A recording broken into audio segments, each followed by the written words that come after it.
I don't think so. If the power is stable, if I pay for what I consume, I could actually manage the cost. And when you reflect back to the fact that one way or the other, if there's no light, if there's no power, from the disco, you still have to generate power yourself.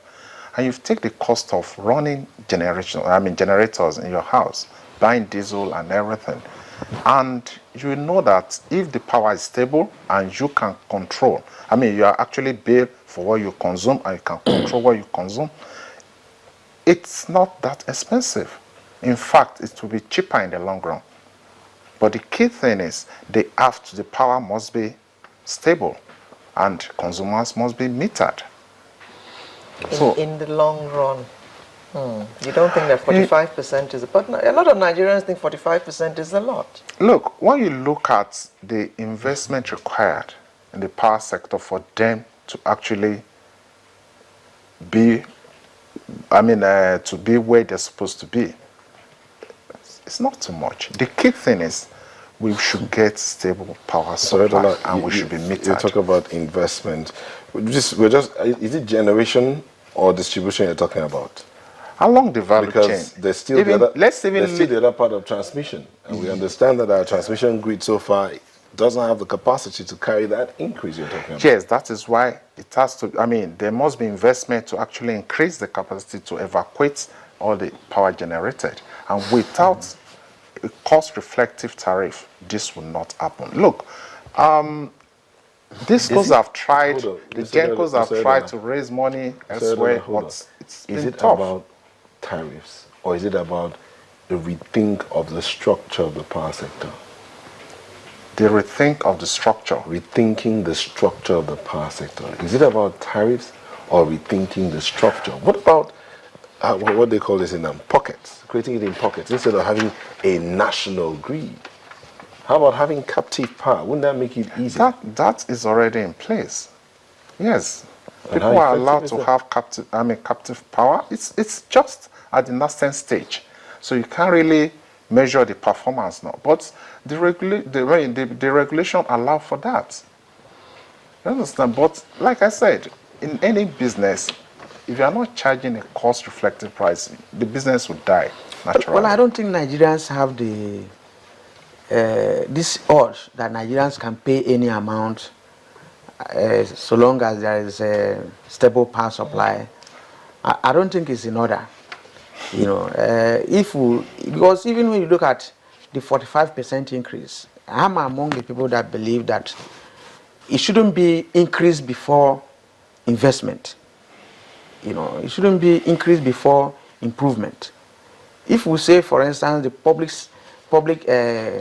power supply was not doing well, and then we have brought in new investors, there should be some level of improvement in the work they have done to justify increase. Now, 45%, if you look at cost of living index, for a Nigerian worker, is high. No matter how we look at it. You can't come with just a big bang, 45% at the same time. Salary did not increase, nothing increased. The inflation is just there. Definitely in such a situation, if you are not sensitive to what is happening in the larger society, this issue of resistance is bound to happen. And when it happens, it may be difficult for you to contain it. In as much as, yes, you need money to run the sector, but who are the people paying? Is it not the worker that is earning less than $75, per month? So we have to look at all those issues in determining what is called appropriate tariff. And unless we do that, we will not be thinking of pockets. The investor is not making profit and all that, and the person who is supposed to pay doesn't have money to pay. So how do we balance it? I think it's important. Listening to about the guy who came from a co-distribution on Sunrise Daily in the course of the week, I thought, if you want to go into business, if you want to go into manufacturing, for instance, you set up your factory, you produce the goods, and then you sell the goods and you make your money. Fine. But he's asking us to pay up front for him to for the goods which we haven't seen. That's where I disagree. And a lot of people are looking at it and saying, that's not the way business is. You've got to produce first, and give us the goods, and we take the goods and pay you. That brings us back to the structure. A lot of people who went to become investors, buy companies without having the money. So it's like it was allocated to them. And let me say here, even 40% or even 50% of that same company is still within government control. As of today. How do you mean? Yeah, they sold about 50 or 51%. 10% is supposed to belong to the employees in that sector. Government controls 40% as of today. But government just abandoned the 100% to the same investors. And that's what is happening. So the government is supposed to still be making some level of investment. 40%. Now, for them to maximize profit, they will always tell government that they are not making profit. That is why none of them have declared profit any year, so that government and others will not make any dime from it. But so it's a question of we are at do a they not loss. have audited accounts? From where? Who's auditor? Who are the members of the board of the companies that government is represented in? Mr. Adeola? Yes. You were smiling about what you say. Well, I guess he has a point, because the government still retains some shares in this disco, and we believe at least they should be able to monitor what is going on, and in some cases, ask for more information about the activity of the discos, and they should not just lay back. So he has a point there.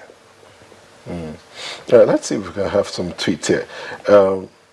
Ikmosa says, increasing the tariff makes it worse. Consumers are getting a raw deal while investors enjoy a windfall.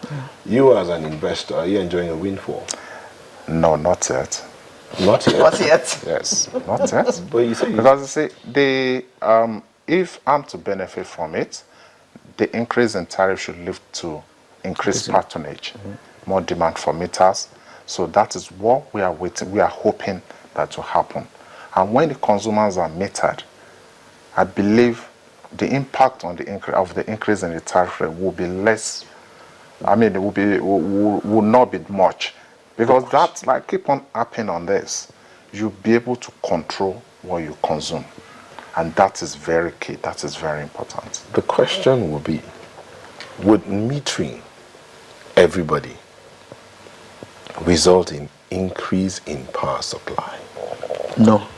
It will equally not lead to decrease in what they are paying. These guys don't understand when they say meter me, meter me. You can check your GSM. You can buy 10,000 and within one day, the speed at which it will finish from your, and you'll be going to buy another card.